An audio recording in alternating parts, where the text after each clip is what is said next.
I'm Christian Gomez with The New American. Sometimes conservatives don't agree on certain issues or topics. Right now, there is an organization called Convention of States, or COS.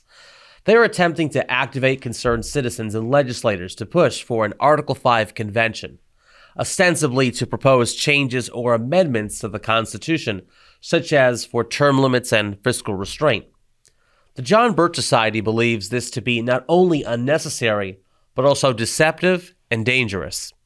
Robert Brown is a constitutional scholar, educator of the 6-part JBS lecture series, The Constitution is the Solution, and a former regional field coordinator for the John Birch Society. Although no longer an employee, he volunteers his time traveling throughout the country, teaching citizen groups and lawmakers the facts about an Article 5 convention and debunking claims made by COS co-founder and president Mark Meckler. The New American was available to film one of his recent in-person presentations at the Freedom Project Academy in Appleton, Wisconsin. And this is what he had to say.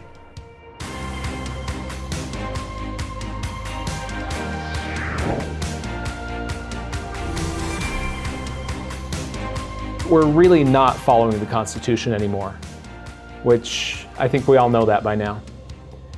Number two, if we were to be following the Constitution as written, as intended, I concluded it would solve most of the major problems our nation's facing today. And number three, why aren't we? Why are we not following the Constitution? And my conclusion was because we don't know it. I mentioned last night, Alexander Hamilton in Federalist 16 referred to the people as the natural guardians of the Constitution. And if we are supposed to be the natural guardians of the Constitution, how do we guard it if we don't know it? And so that's really where my passion began. Number one, I need to learn the Constitution. I went through that first course, and it was a good course. It was very interesting, but it left me feeling like I still don't know the Constitution well enough to defend it. I don't know what an activist needs to know, to draw the line between what is constitutional, what is not, and what to do about it. And after going through every Constitution course I could find, looking for one that would do that, I finally concluded that perhaps that course doesn't exist, and we needed to make it. And so I tried to get someone else to make it, and no one would. So reluctantly, I finally became the face of the Constitution is the Solution when it was created. That was 10 years ago. And some of the information in there, we referenced politicians and things that were more prominent back then, but I think the information, the content of it is still very relevant. As for tonight's topic that we'll focus on, especially, we'll start off talking about the Article 5 Convention. How many are familiar with that topic, just by raise of hands? Good portion of the room. I'll define what it is very quickly and simply. In Article 5 of the Constitution, it defines how changes or amendments can be made to the Constitution. And it outlines two processes. Number one, Congress can originate amendment proposals. They have to be approved by the House and the Senate, each with at least a 2/3 majority vote. And then once it's passed both with a 2/3 majority vote, it would go out to the states for ratification. Ratification also has two options. One, ratification can be by the state legislatures, or Congress can say, no, this time we're going to use special conventions held in each state for the purpose of deciding whether or not to ratify. And once 3/4 of the states, whether through the legislature or convention, have chosen to ratify, it becomes part of the Constitution. Now, what I just outlined is how every amendment, including the Bill of Rights, came to be. They all went through Congress. And then one of those two methods of ratification was used. In the case of the 21st Amendment, they used the conventions in each state rather than state legislatures. All others went through the legislatures. But there is one other aspect, one other possibility in Article 5 that we've never used. The convention. In Article 5, it says the Congress, upon the application of the legislatures of 2/3 of the states, shall call a convention. Notice how there's kind of a little interspersed portion there. So Congress calls a convention upon the application of the legislatures of 2/3 of the states. What does that mean? It means that our state legislatures proposed this idea, let's apply for a convention. When it passes in your state legislature, typically House and Senate both pass it, then it goes out to Congress as an application for a convention. And once we have 2/3 of the states applying for a convention, then Congress calls that convention. And we've never done it. And in my opinion, for good reason. And I'll explain that here as we get into this a little deeper. But at one point, 1983, we were close. Right now, with 50 states, 2/3 of the states applying would be 34 states. And in 1983, we had 32. So we were 2 states away. And since that time, the states that had applied, many of them have rescinded their applications for the convention. But that was the closest we've ever come. And since that time, a lot of the states have decided maybe this isn't such a good idea. In fact, Nevada, after having been convinced that this is a safe process, in fact, they were told, if you apply for a convention for a specific topic like balanced budget amendment or term limits, they were told, well, then that's all they can talk about. Nothing else can be on the table. And when Nevada state legislature discovered that that's not true, their House, known as their Legislative Assembly, issued a rescission vote declaring they had been induced by fraud to apply for the convention. That's some pretty strong words, isn't it? Yeah. Honestly, I don't see legislators being that bold too often. They're generally pretty reserved in what they're going to pass through a legislature. So apparently they were a little bit upset about having been induced by fraud, deceived, into applying for a convention on the premise that you can limit the convention to just a limited topic, such as term limits or balanced budget or something of that nature. So I'm going to start off by posing this question. There's really 2 different topics here kind of combined into one: limited conventions versus unlimited conventions.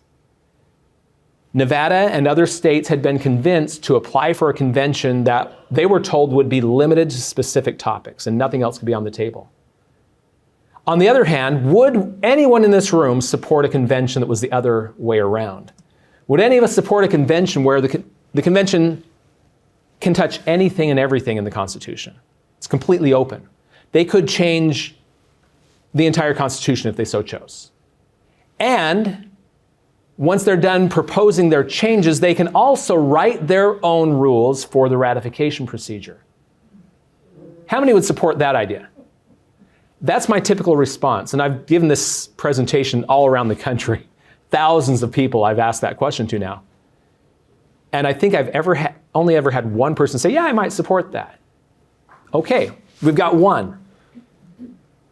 But how many state legislatures do you think would have applied for that? I'm guessing it's probably 0. Is that a fair assessment? I think so. Very few states, if any, would support the idea of let's just open it up, rewrite the entire thing, and let the ratification process be whatever they come up with. The reason I share this is because that is what the historical precedent says. Would that be important? Yeah. If the historical and legal precedents say that this is, even if we apply for a limited convention, this is what it's going to be, then we wouldn't be getting state legislators on board with this. We wouldn't be getting close to having a convention. So next, and I'm not sure if this is going to work, I'd forgotten here. I have audio clips, and we're going to see if they'll work. Because I want you to be able to hear this. So I'm going to grab the mic if it comes out of my speakers here. So Mark Meckler is the co-founder of an organization known as the Convention of States Project. And they assert that the 1787 convention, that's where our U.S. Constitution was written. The 1787 convention, I declare, was a runaway convention. It was one that was given limited powers and exceeded them. His assertion is, no, don't worry about the history there. They stayed within their commission. They were authorized to do anything they wanted to. So I'm going to play for you 3 audio clips from him making his claims, and then we're going to see if they're actually true or not. So first quote from him.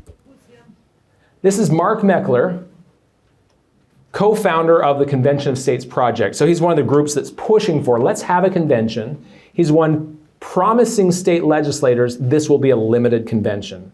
That make sense? Thanks for the question. I want to make sure that we're making things clear here. The greatest authority on the subject is Madison, who was at the 1787 convention himself and wrote in Federalist 40, if we want to know what the authority of the founders, of the framers actually was, look to their commissions. And this is important. I've read all of their commissions. The commissions are the documents that the people bring to the convention that says what their authority is. And you allege that 1787 ran away. I would ask you the question, and it's a critical question, have you read those commissions? Okay, so the commissions. This is all about the commissions. What are the commissions? What are the commissions? When the delegates were sent to the 1787 convention, delegates from New York, for example, were given a commission document saying you are authorized, you're hereby called to go to this convention to represent the state of New York. Here are your powers and authority. That's the commission. Pretty clear, right?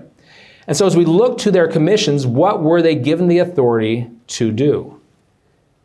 So far, I totally agree with them, with what Mark Meckler said. Look to their commissions. Now, what was it in their commissions that he's thinking, you need to see? You got to see what's in here. So we're going to jump to the next audio clip here and see what he has to say about that.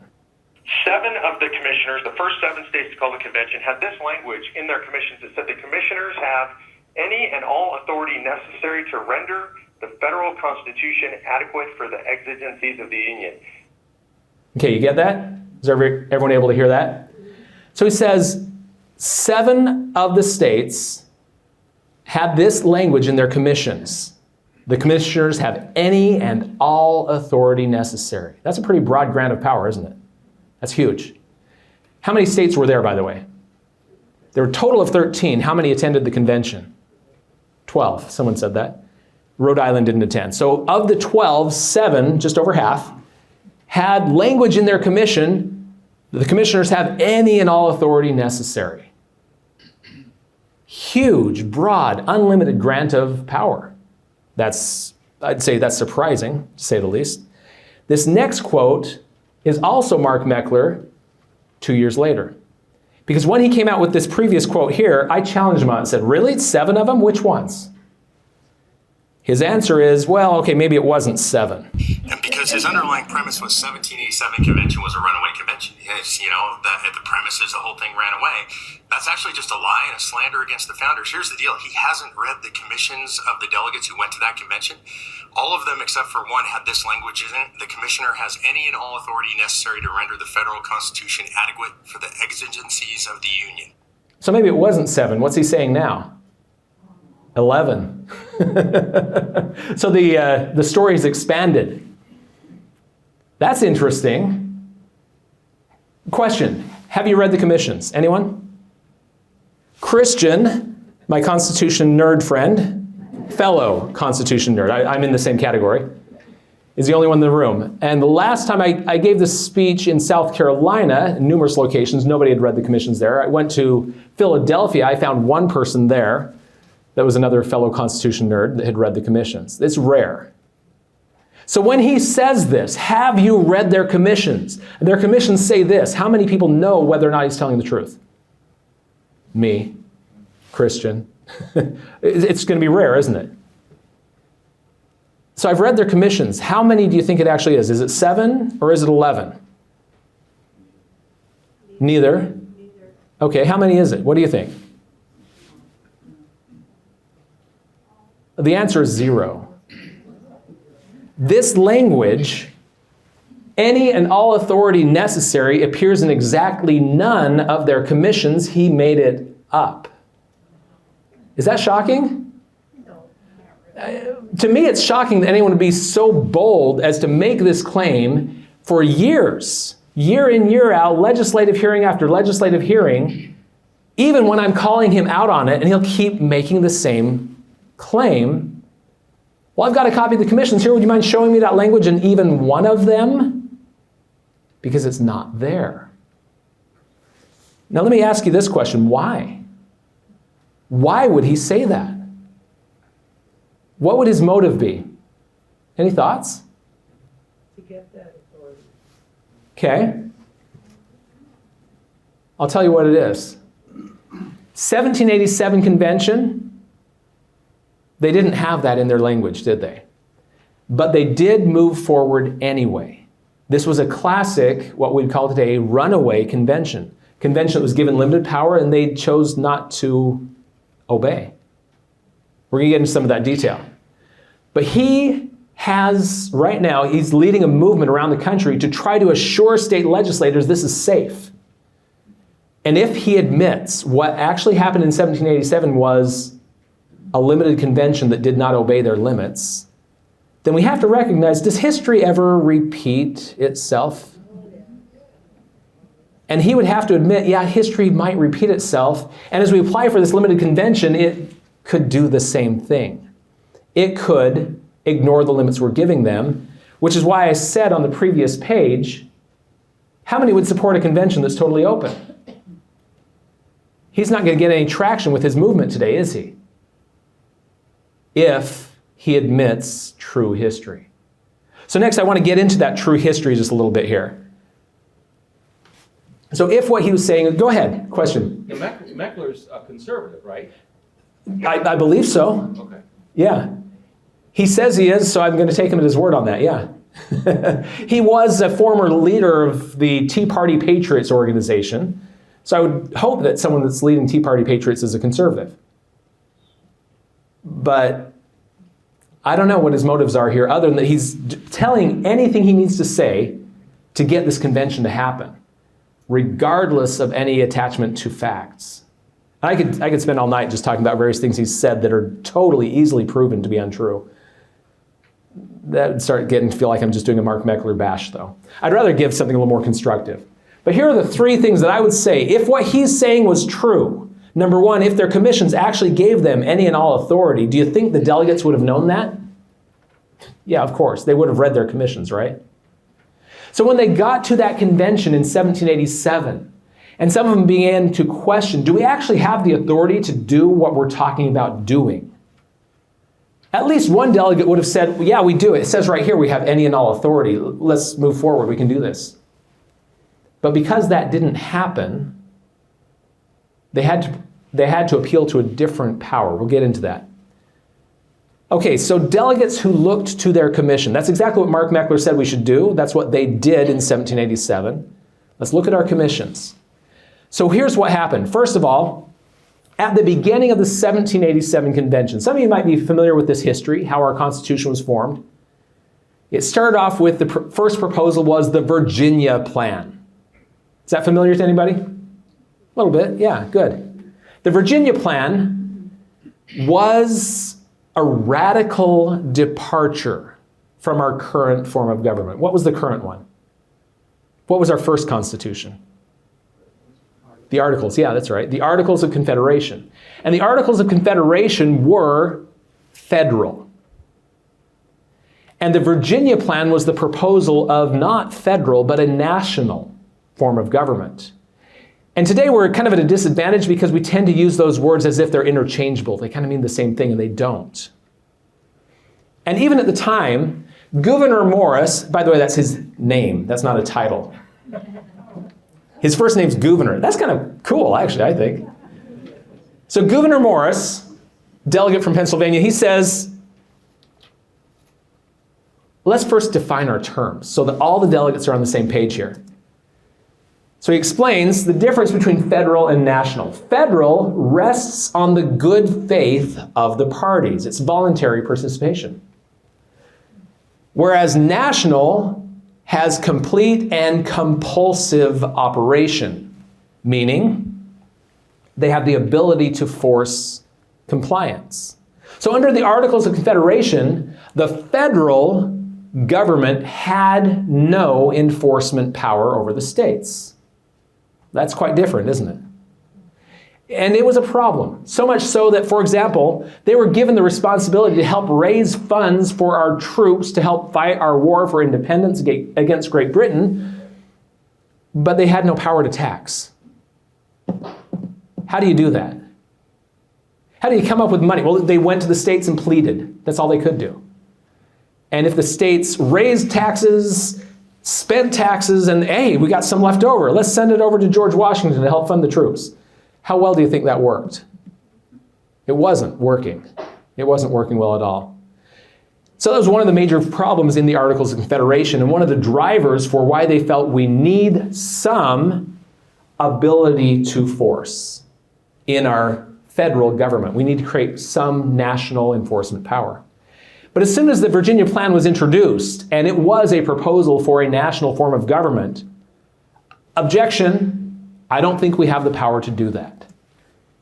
These two gentlemen raised the first objection. Charles Pinckney from South Carolina, followed by Elbridge Gerry. General Pinckney expressed a doubt whether the act of Congress recommending the convention, or, and I'm going to point out the highlighted part here, the yellow highlighted, or the commissions of the deputies. What are the commissions again? Those came from the states telling their deputies, their delegates, what authority they had. And that's the real authorization. The act of Congress wasn't really an authoritative act. It didn't really matter that much, but the commissions from their states, that was their power. And so General Pinckney's pointing to, hey, look, here's our commission from our states. I don't think our commissions would authorize a discussion of a system founded on different principles from the federal Constitution. Do you get what he's saying? You just proposed a national form of government. Our commissions say it's supposed to be federal. And Mr. Gerry seems to have the same doubt. Now, they're not alone in this. Another one, John Lansing from New York, expresses the same concern. The power of the convention was restrained to amendments of a federal nature. And what's federal again? That's the limited one, right? No enforcement power. And notice what he points to in the highlighted portion again, the commissions produced by the several deputations from the states. Our commissions all proved this. So you see what they're doing? They're looking to their commissions. Mark Meckler said to do that. Well, they were doing that, and guess what they're finding? They're not finding what he said was in there. Is that a surprise to anyone by now? Not so much, is it? I'm just surprised at the audacity of someone to make such a claim. Okay, so we have three different delegates here: New York, South Carolina, and Massachusetts. And they're all saying, hey, we're looking at our commissions, and they say we're supposed to be doing, as it says here, amendments of a federal nature. Are they right? Let's look at their commissions for a moment. So, John Lansing from New York, his commission does say that they're empowered to render the federal Constitution adequate. Nothing about any national constitution in there, no authorization for such. Is he right? Yeah. He was right about his own commission. What about the other two? South Carolina, Massachusetts have almost the same language, except that South Carolina doesn't seem to know how to spell federal. They think there should be an O in it. Because there weren't really spelling standards. But as we look to the other 9 states, did any of them have the same language? Obviously, these gentlemen were right about their own commissions. How many of the other state commissions had similar language? And the answer is, all of them. And I found a few more that also don't know how to spell federal. Is that impressive to you? That impressed on me, wow. This isn't just 1 or 2 states. Every state mentioned federal and gave no authorization or any suggestion of it could be a national form of government you're discussing here. Were these 3 gentlemen correct about their objection? Abundantly. Now on your handouts you've been given there, you'll notice on where it says page 1, column 1 has the various quotes I've shared with you so far. Except I don't think we have the one from Gouverneur Morris, just because it's a side note of defining terms. There are many more as well. And at the bottom, if you have a magnifying glass, you'll actually be able to see the footnotes of where these come from. So you might need better lighting and a magnifying glass to see those. But I do want you to have these sources. Occasionally someone will accuse me of, well, you took that quote out of context. Well, there's the source. Go look up the context and read it for yourself, because I'd like you to know for yourself. I don't want you to trust me, okay? This is totally on you at this point. So 3 gentlemen said, no, we don't have the power. Guess what? Others said so as well. For example, we have William Patterson from New Jersey. He's suggesting, those commissions we were giving, we should stay within those limits, or let's return to our states and obtain larger powers, not just assume the power to ourselves. Let's not just steal the power. You see his suggestion. Okay, you're right, we don't have the power in our commissions. Before we move forward, yeah, maybe we do need to create a national government, but let's get permission. Which they didn't do, by the way. And we'll get into that in a moment too. Luther Martin points out an interesting perspective as well. He says, when the states discover how much we violated their trust, as it says here, its members were abusing the trust reposed in them, the states would never trust another convention. They moved forward without the authority, and here we are over 200 years later, and the states have never trusted another convention. I think he's a little prophetic here. That's amazing. And that is probably the number one reason why we've never had a convention in over 200 years. Since 1787, we've come close a few times, but the states always refer back to, back in 1787 they had limits and they didn't obey them. This could be a runaway convention again today, and they backed away from it. Again and again and again. Interesting.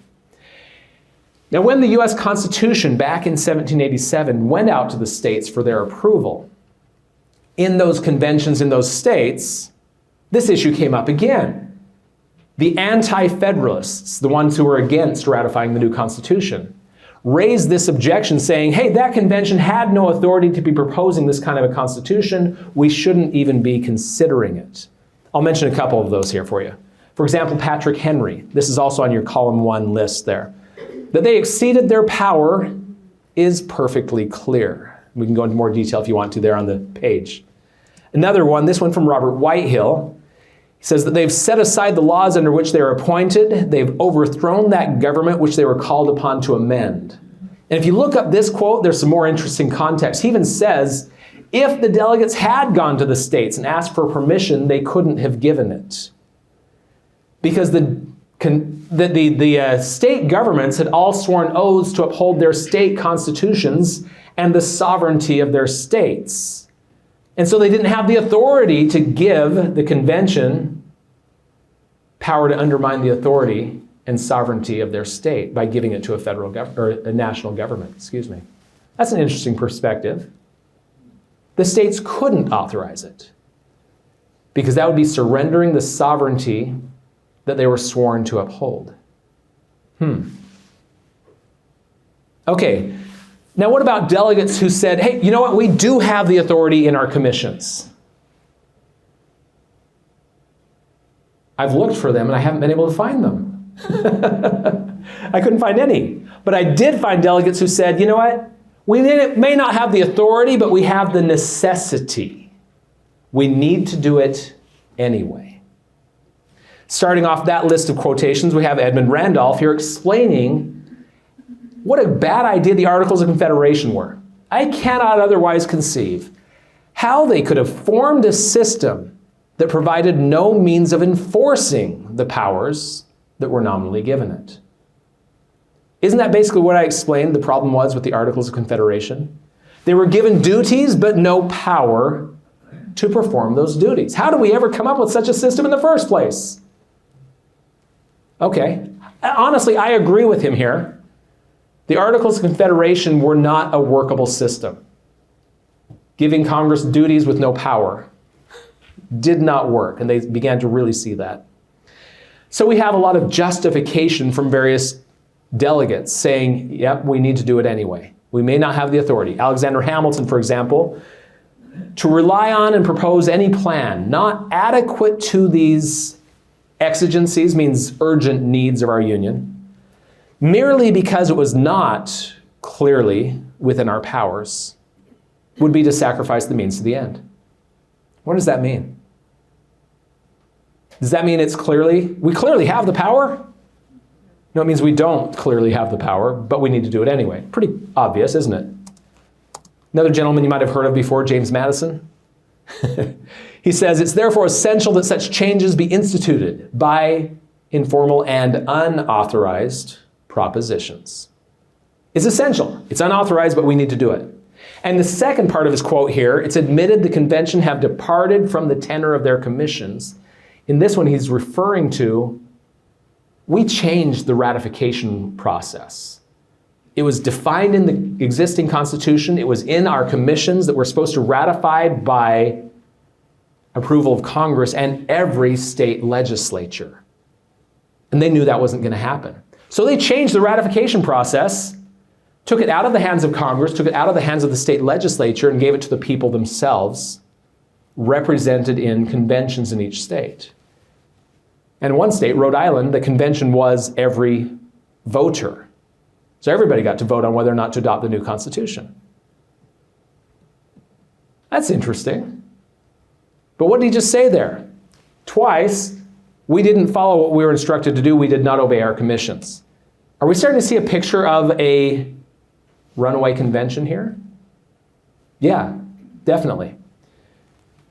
George Mason here says, ordinary cautions yielded to public necessity. Very simply, normally we'd obey the rules, but in this case, it was necessary that we did not.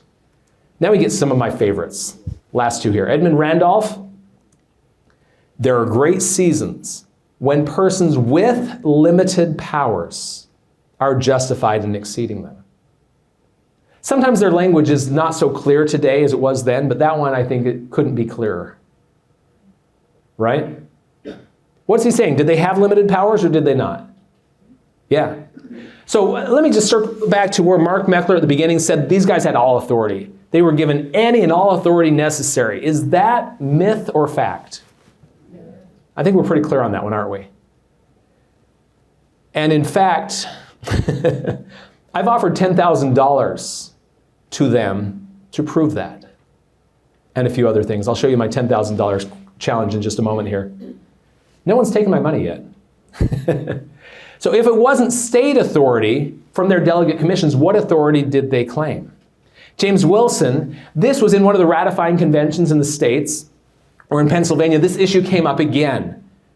And they were saying, you guys did not have the authority. And he was one of the delegates who did this. So he stands up and says, he's going to defend their actions by first admitting they're right.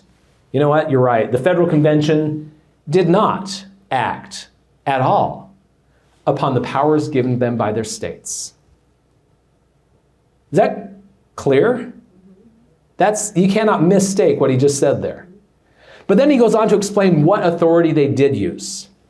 Having framed a constitution that they thought, let me back up, I don't want to miss this part, but they proceeded upon original principles. What he's referring to there is the Declaration of Independence, the origin of our country, and the principles therein. I'll show you what those are on the next page. So we've changed ratification to the people. They're the ones that get to decide whether or not what we did is justified and valid or not. So now we go to James Madison, who explains this in more detail.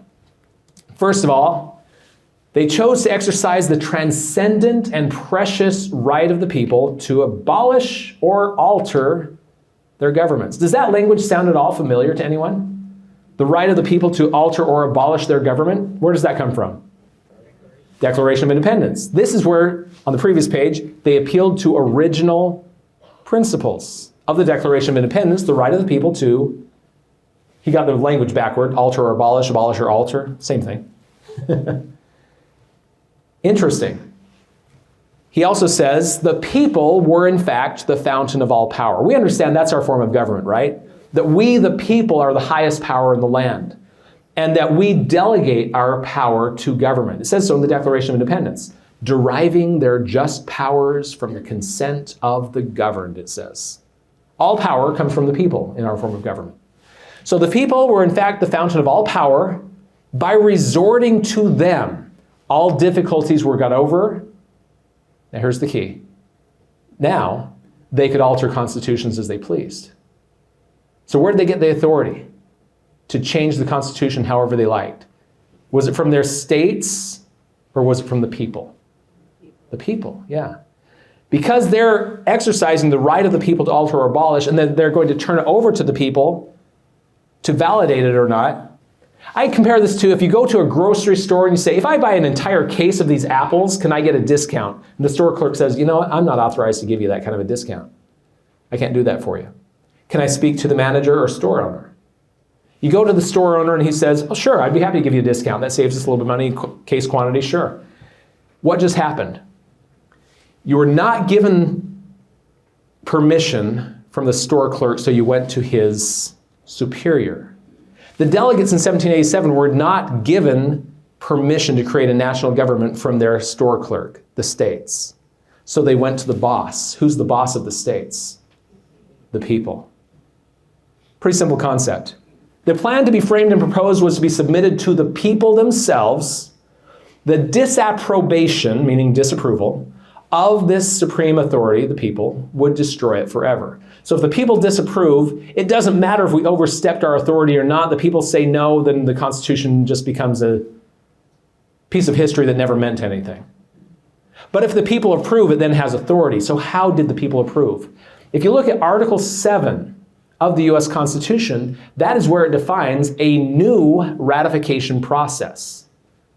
Despite the fact that there already was one defined in the Articles of Confederation and in the majority of their state commissions, they threw all that out and created a new one. What it says in Article 7, the ratification of the conventions of 9 states shall be sufficient for the adoption of this Constitution.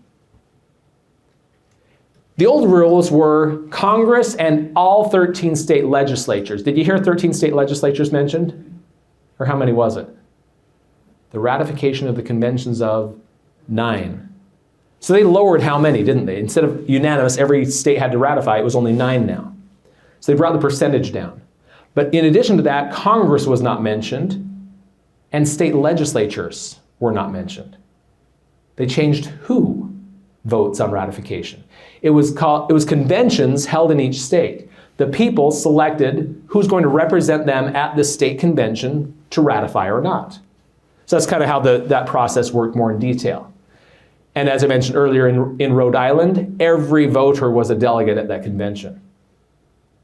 Interesting. So I just want to summarize this in a way that's a little bit more visual for you. They acted on the power of the people, not the states.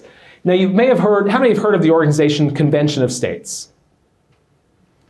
The reason they chose that name is because it conveys a certain image of a convention whose delegates represent and are controlled by their states. That's how the 1787 convention began.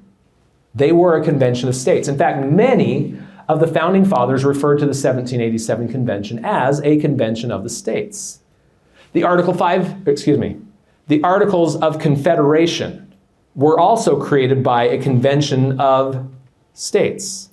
The delegates from the various states got together. The very first line includes this language in the Articles of Confederation. We, the undersigned delegates of the states. Who did they represent?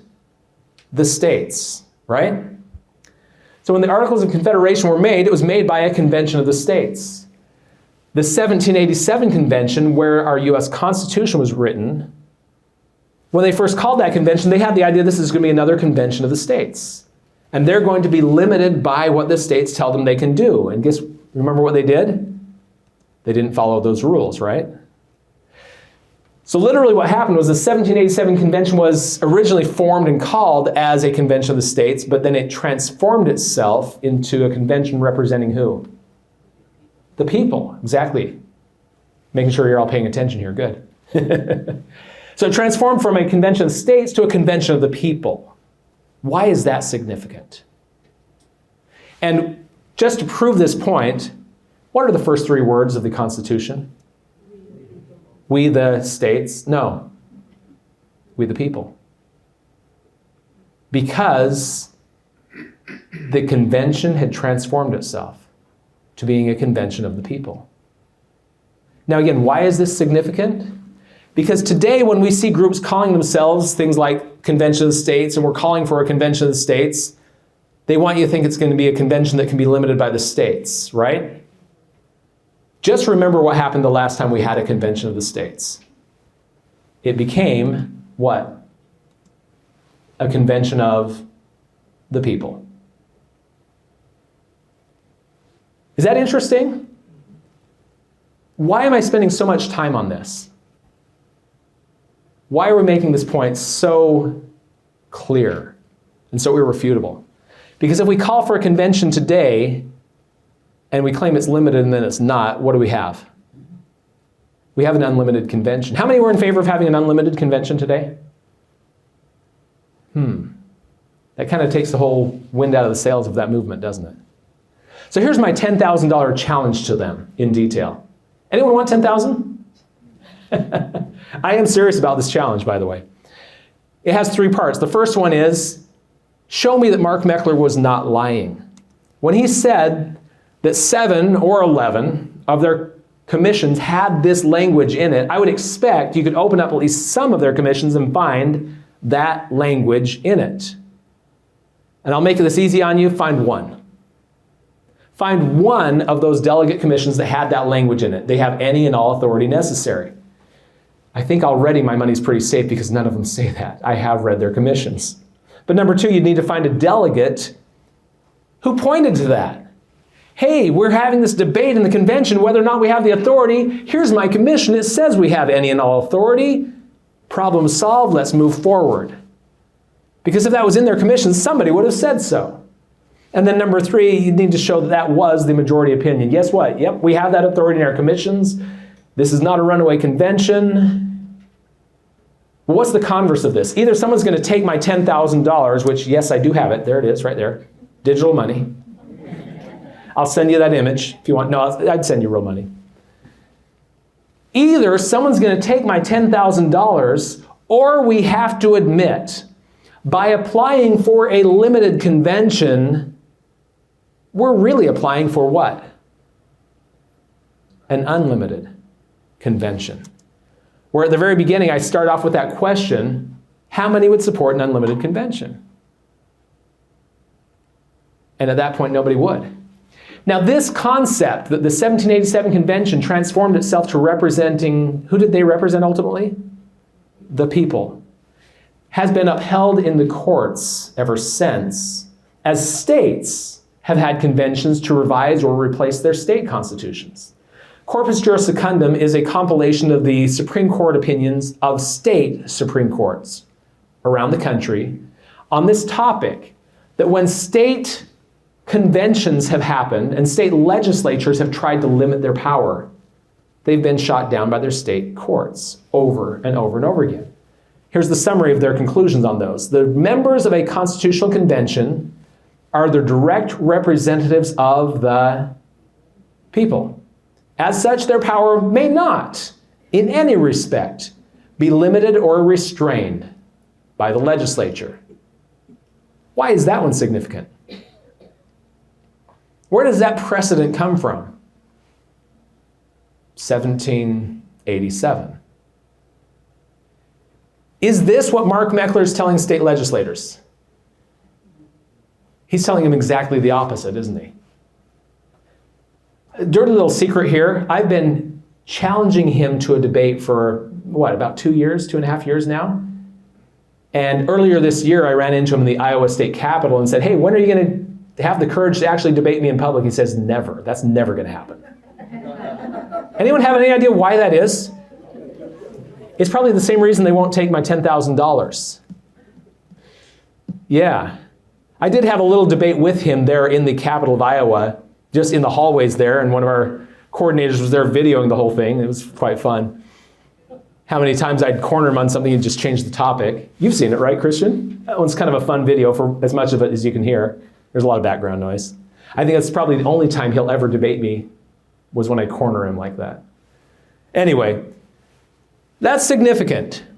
So here's the question I started with. How many would support an open convention that has the power to write its own rules for ratification? Is that the historical precedent that is our reality today? It is, isn't it? This is why I will challenge anyone that wants to debate me. Let's do this. Let's have this out. Prove me wrong. I'll give you 10 grand if you can beat me on this. Great. And no one will. I'll be a gentleman, I promise. I've actually done a number of debates, but it's always with local leaders. And it's always fun, but they always... Last debate I did was last December. I debated the bill sponsors, the House and Senate bill sponsors in Utah. And we got about halfway through the Q&A session, they left. Politely, but I think we're done here. Because it wasn't going well for them. Anyway, I could spend so much time just going into some of the details here. It's a lot of fun. This one I feel like is probably one of the most important slides of the entire night, though. Because let's look at reality today. What would a convention look like today in today's political environment? Let's be real here. For just a moment, I'm going to ask a bunch of questions that I think we all know what the answers to for the most part. The first one, not as much.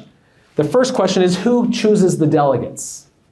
Now, historically, for conventions of this nature, the state legislature chooses the delegates. How many are comfortable with the idea that your state legislature will choose the delegates to represent your state? And what type of delegates do you think they'd be? I'll give you 3 choices here. Limited government, constitutional conservatives, moderates, or liberals. What's your vote? How many for the conservative, limited government constitutionalists? You'd like that. How many think our legislature would send that? No. Okay. What about moderates or liberals? Let's just do that as a combined. Moderates or liberals, that's probably pretty much all of us, right? I find that in the most conservative states of our country, that's the answer I get. And then I always hear this, yeah, we have a Republican majority in our state legislature, but we do not have a conservative majority. And the moderates and liberals will dominate and send moderates and liberals to represent our state. Okay, so if we're handpicking the delegates and I handpick the delegates, do you think that'd be a different convention than if Nancy Pelosi handpicked the delegates? Do you think the outcome would be different? He who chooses the delegates chooses the outcome, right? Okay, fair enough. So let's move on to the next one here. Do you think lobbyists would have any interest in the convention? Of course they would. This would be the biggest event in lobbyist history, wouldn't it? This would be the most important event ever for a lobbyist. Do you think the convention would be live streamed or private? The 1787 convention was private. It was so private that James Madison's notes from the convention were forbidden to be published until after his death. We didn't get to really see into that convention and what actually transpired, who voted for different things and so on until after they were all gone. That's impressive. And while that might be a problem, if we had the convention private today, we don't know what's happening until it comes out with whatever they come up with. I think there would also be a huge problem if it was live streamed. Because if I were a delegate at this live stream convention and I'm not towing the Marxist woke agenda, then this word comes up, doxing. Who knows what doxing is? When they publish your private residence address so the mobs know where to bring their torches and pitchforks to threaten your family, right? Does that ever happen in today's political environment? No, it doesn't, does it? Except last spring when 2 members of the Supreme Court were doxed over the Roe versus Wade issue. And that wasn't the first time in recent history that's happened. This is becoming more common. The power of threats. And in that same light, do you think Antifa, BLM, and other extremist groups would have any interest in the outcome of this convention? Yes. Of course they will. And do you think that their protests will be peaceful or just mostly peaceful protests? We laugh, but we also pained a little bit over that. It's true, isn't it? Moving on, if by some random chance there just happened to be a mass shooting around the time of the convention, do you think that might be used to try to influence the outcome of the convention? We've got to solve this gun problem once and for all, right? Again, that's very real, isn't it? Do you think the media would try to manipulate public opinion over all the various issues coming up? Of course they would. Yeah, they do that once in a while. Okay, yeah, we're good. And what about Russia, China, the United Nations? Do you think they'd have any interest in the outcome of our convention and maybe try to influence it in one way or another? Now, I have to admit, 5 years ago, most of what's on this list, I would not have put on this list because it would have been too far-fetched. You agree with me? 5 years ago, it was a very different political space than we are now. Is any of this not political reality today? Wow, yeah. Now, right after the U.S. Constitution was written, 1787, goes out to the states for ratification, 1788, in June, it's ratified. And the states already started applying for an Article 5 convention for the first time because they wanted a Bill of Rights and thought, hey, here's one way to add the Bill of Rights. Let's use the convention. And James Madison got out in front of that movement and stopped it,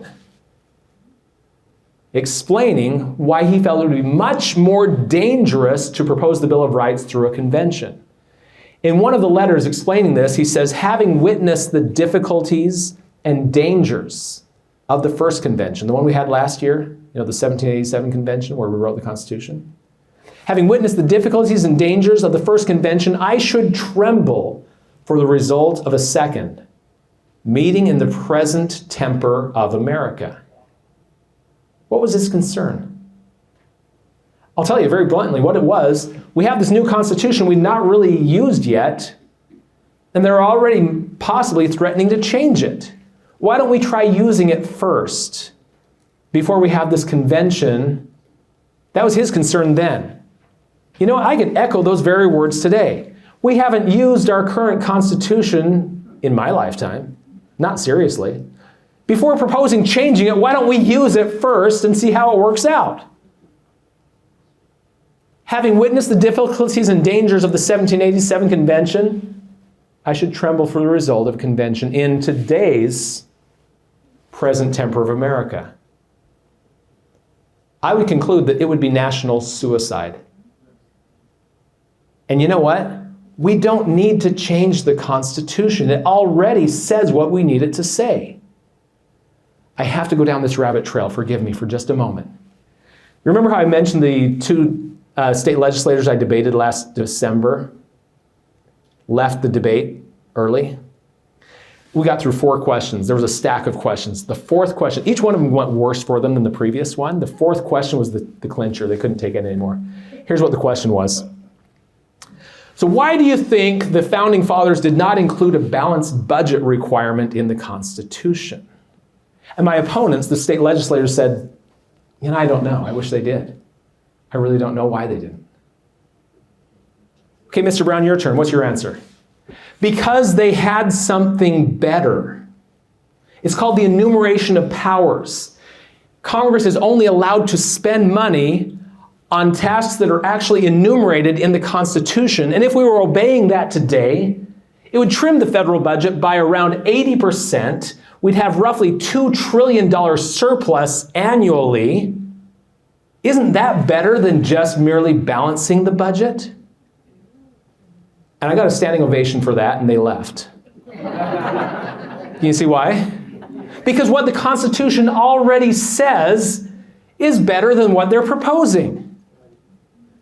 We don't need to risk changes to the Constitution. We need to demand it be followed. So this is where we conclude tonight. Let's get into that just a little bit.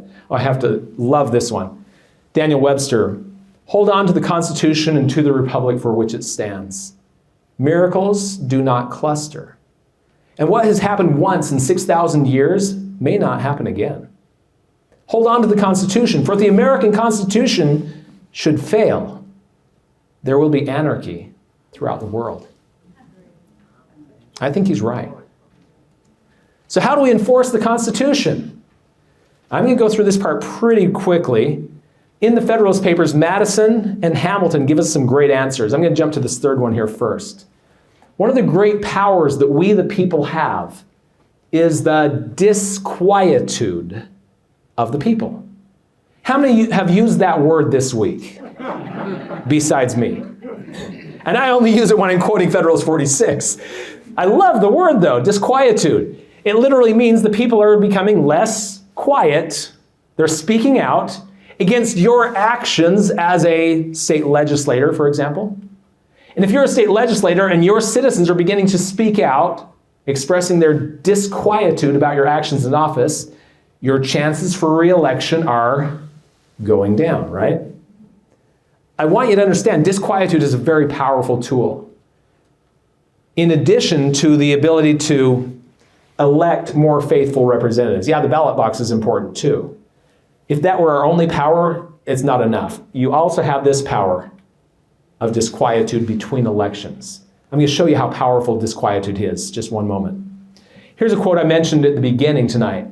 Hamilton declaring, "Constitutional enforcement requires a people enlightened enough." I want you to remember that phrase. A people enlightened enough to distinguish between what is and what is not constitutional is what he's saying there. And then the people as the natural guardians of the Constitution can decide any issue. His wording, I love this, would throw their weight into the national scale and give it a decided preponderancy. I love these words in the national contest. Basically, we the people have that power. I'm going to reference another video from the John Birch Society by someone that looks a lot like me but clean shaven.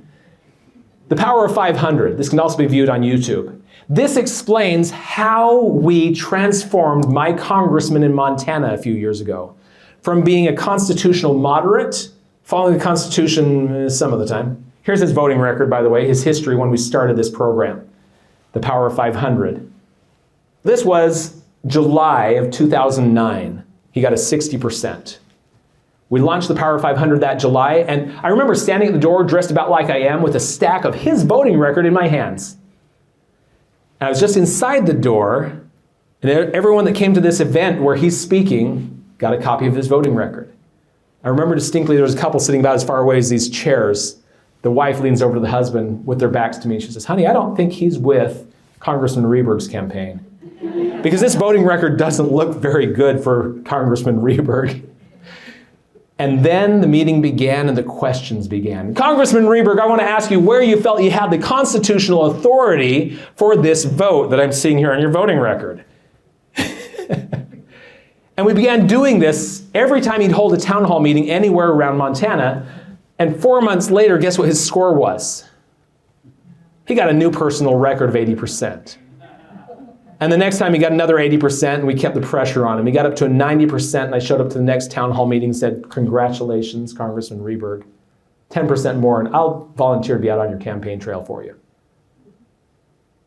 And he thanked us and called me his conscience, and thanked us for keeping him honest. The reason I share this is to illustrate, thank you, to illustrate the power of disquietude. I'm going to use that word a little more. Because when we speak out about their voting between elections, you can transform them. Now, granted, if you're in Nancy Pelosi's district, you might have a bit of an uphill battle.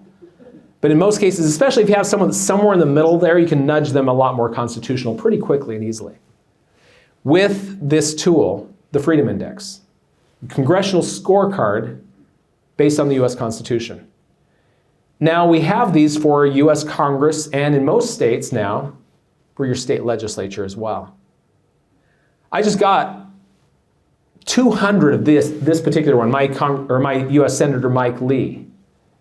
My wife and I went out and knocked on doors in our neighborhood with 200 of these and handed them out. And people were like, "Oh, is he running? Is that who our U.S. Senator is?" And I've heard some bad things. So what's his voting really like? "Oh, he's 100% constitutional." I had no idea. It was amazing how many people just didn't know. And we're so grateful that we showed up and gave them some solid, verifiable information about this person that's on the ballot coming up in the next few weeks.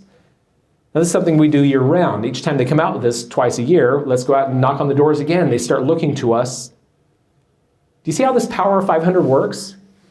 Just getting their voting record out to your community.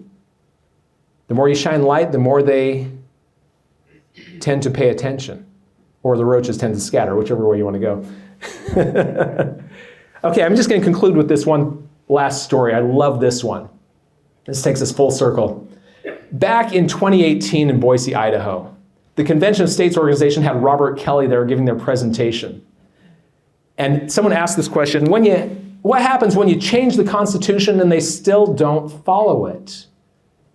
And the answer is millions of activists will be needed to be involved in pressuring legislators. And litigation will be required to enforce the changes. I'm going to pause you just for a moment there. What did he just say? He just said constitutional enforcement, didn't he? That's what I was just talking about. And then the answer was, one more follow-up question here, please. Why don't we just skip amending the Constitution and enforce it now? Which he got agitated and had no answer for that, because we just proved that your entire movement is pointless. We don't need to change the Constitution. It's better now than we possibly hope for once it's changed. Amen to that. Amen to that. So our concluding thought for tonight, if I can get this to move again. Now my computer decided it's not going to cooperate. The concluding thought's all I have left. There we go. When we the people understand and demand adherence to the Constitution, only then it'll be followed. The ball's in our court, isn't it? Why do I call it the power of 500? Because in any congressional district, just a few hundred, we had less than 200 when we got Denny Rehberg on board. Just a few hundred people are enough to get your congressman's attention. Because how many people are calling into them on a regular basis that they know their name? It doesn't take very many of us to make this work. So with that, the Constitution is truly the solution. Thank you.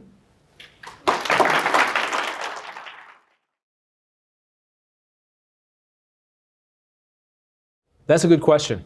That's a good question. And really the answer to that is not totally definable. The reason why is, who calls the convention? Congress, right. So Congress, when they've received the applications of 2/3 of the states, Congress calls the convention. Why have they not called it yet? That would be up to Congress. And Congress has declared that they have the right to judge when that threshold has been met and whether certain applications qualify or not, that kind of thing. There's a Congressional Research Service report that came out a few years ago that goes into a lot of that history. But Congress generally hasn't really been tracking the applications because there never has been at one time enough movement that we have simultaneously a bunch of states applying within a year or two of each other. And one of the things Congress has suggested, although they've not made this a law, was that perhaps convention applications should expire after about 7 years, because they felt that perhaps convention applications should be contemporary with each other. On the other end of the spectrum, we have some people saying, you know what, that convention application from the 1900s should be added to one we passed today.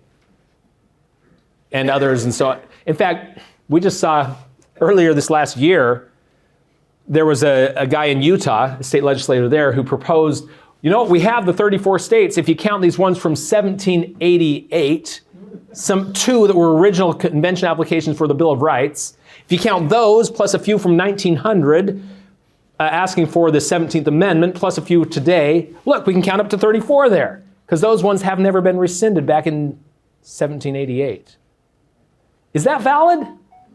Congress has felt like, no, it's not valid to add up those from way back then till now. In general, they've had the opinion, without making this law yet, that contemporary applications probably should be counted, meaning all around the same period of time. So that's probably the best answer without having any formal declaration from Congress saying so. That's the best we can probably surmise. Good question, though. Thank you.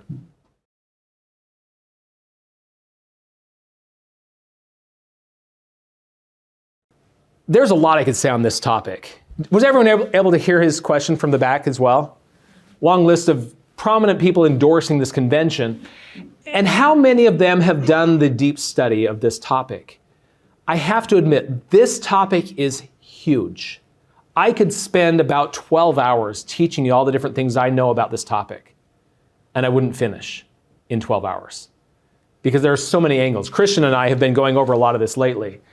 And in fact, there's so much on this topic that I have partners with me that I'm going to let you keep track of this category of stuff. I'm going to be the one that's in charge of this category, and the third person is in charge of another category of stuff, because there's too much for me to keep in my brain at one time. And to expect somebody, like let's take Rand Paul, for example, to have that level of understanding of this is to expect someone to have taken years of study to know this level of knowledge of the dangers. And yet, when they are approached by the Convention of States project, they tell them what sounds good. Hey, look, this is in the Constitution. It's for such a time as this. Why don't we use it? They sell it without showing the full picture. And unless you do the study into the background, especially what I shared tonight, the precedent of a 1787 convention, that takes a real scholar to dig deep to find all that. Or you can come out to hear me and I'll give it to you free. But I've often asked the question you're asking: how do we reach somebody that has been convinced of this? My first thought is, well, I'll offer them 10 grand to prove me wrong. And we'll try that from time to time. And it's been interesting, sometimes if you get somebody that's humble enough, they'll listen, consider, and change their mind. I've had that happen many times. I've had many state legislators contact me and said, I just finished watching your video on this topic and I had no idea, thank you. So it can be done when they're given proper information. There's a quote that I love that says, honest men, equally informed, rarely disagree. That equally informed part is what's missing. And so our job, not just mine, our job is to give them a little piece of this information. They don't need to know everything on the topic. But give them a little piece, like what would the convention look like in today's political environment? That's going to be its own little video in the next few months here that you can send someone a link to.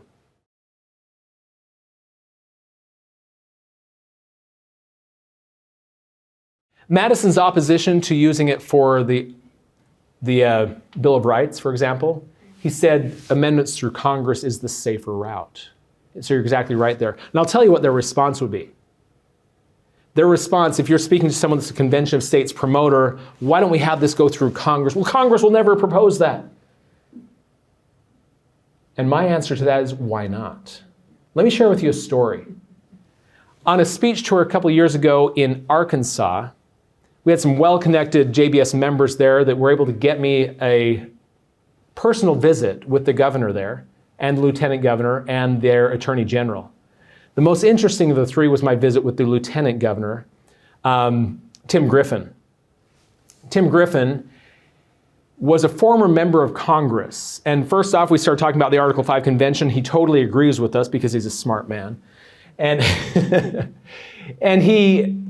then we got into a discussion of his experience in Congress, and it was fascinating to me. He said, the most interesting thing I learned as a member of Congress is Congress is actually very responsive to the will of their voters. And I had never suspected that. I'm there saying, yeah, I never really suspected that either. Enlighten me. Show me why you believe that. He says, well, let's take the balanced budget, for example. It's generally supported widely all across the country. It polls very well. Most Americans feel like Congress should be required to balance the budget, so why don't they? Is that proof that Congress ignores the will of their constituents? No. Because, yes, the people want Congress to balance the budget, but they don't want it more. More than they want their federally funded government programs and handouts. And the moment that changes, and the balanced budget becomes the top priority for a significant number of Americans, then it'll be the top priority for Congress, and it'll happen overnight. Is he right? Yeah. So when they say, but Congress will never propose these amendments, you need to ask them, why not? It's because we, the people, haven't given them enough pressure for them to feel that demand. Just like we did with my Congressman, Denny Rehberg, that I shared with you up here. 4 months later, his voting record dramatically had changed because they heard from enough of the people. How many of you have ever felt like they're not listening to you? Pretty much any of you that have ever called them, right? And the main reason why is, how many of you have ever called them with 200 people doing it at the same time? That's why. Because when you multiply your voice, they hear you. That's how Congressman Rehberg heard me. It wasn't because of me, it was because of us, the team, the power of 500, or in our case, it was about 200.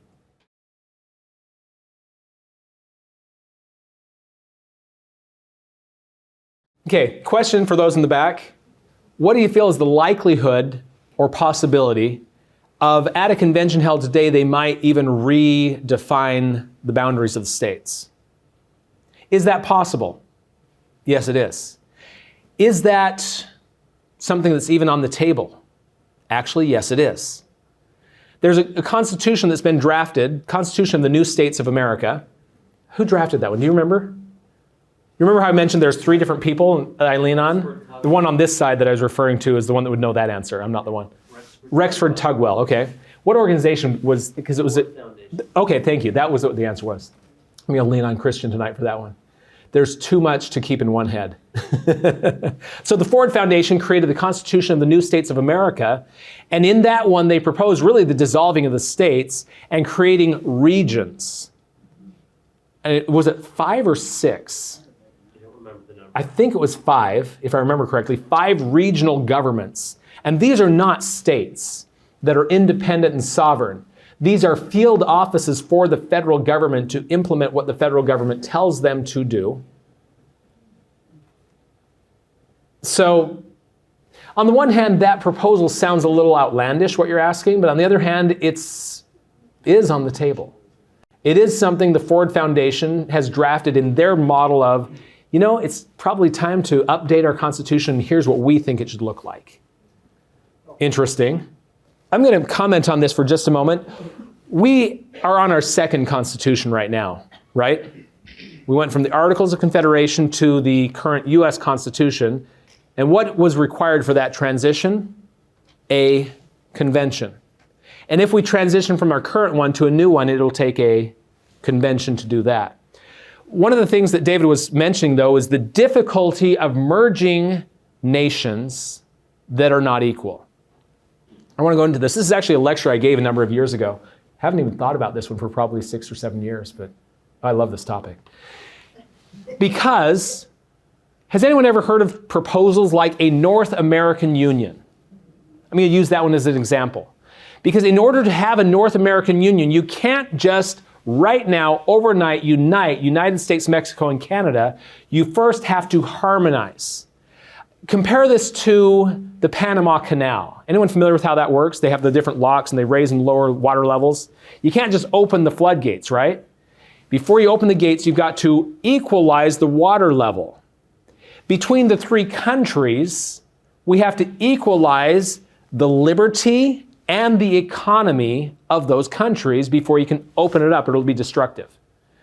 And so part of the proposal for the North American Union was to first harmonize the laws between the United States, Mexico, and Canada when it comes to things like gun rights, freedom of speech, freedom of travel, economics. All of these things had to be more leveled, which typically means being lowered to the lowest common denominator.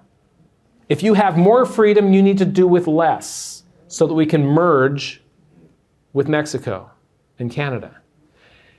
And so one of the biggest objectives of, and we can insert whatever name you want, deep state, insiders, globalists, whatever. One of their biggest objectives is international merger. The best way to accomplish that is, number 1, a convention. A changing of the Constitution so that the freedoms we have here are more similar to the other nations they're trying to merge us with. That's pretty clear, isn't it? Yeah. The only way really to accomplish that is a convention. We've got to do some radical changes of the freedom and prosperity of our country. But don't worry, you'll have nothing, you'll own nothing, and you'll be happy. How many have heard that quote before? Yeah. You'll own nothing, they'll own everything. In case you can't tell, I'm very opposed to this type of a plan. And this is part of what fires me up to volunteer my time. By the way, I'm not an employee of the John Birch Society, and I'm here on my own, taking time off from my business because this is a passion for me. I don't want to be paid for this. I want to save our country. And fortunately, I've been blessed enough that my sons work with me in our business and I can keep things going and go out and give speech tours from time to time. But we have to do our part, don't we? This isn't about the money. Maybe it is for Mark Meckler. Because last I looked, his family household was bringing in $500,000 a year from promoting, let's wheel the Constitution into the operating room. And so, yeah, that's what we're up against. We're up against deep pockets. Offering Rush Limbaugh $2 million was definitely in the cards for them. We're up against big money. I want to share one last thing before we go to the next question, and that is Arthur Thompson. Anyone familiar with him? Former CEO of the John Birch Society. About 10 years ago, he said something in the JBS Bulletin that I'll never forget. In our experience, and this is about 95% accurate quote, some paraphrasing. In our experience, it takes about $1 of truth to undo over $1,000 of lies and propaganda. And oftentimes the ratio is even greater. So yeah, the other side's a little more funded than we are, but we have truth. That's my great hope. Truth prevails when enough of it is spread.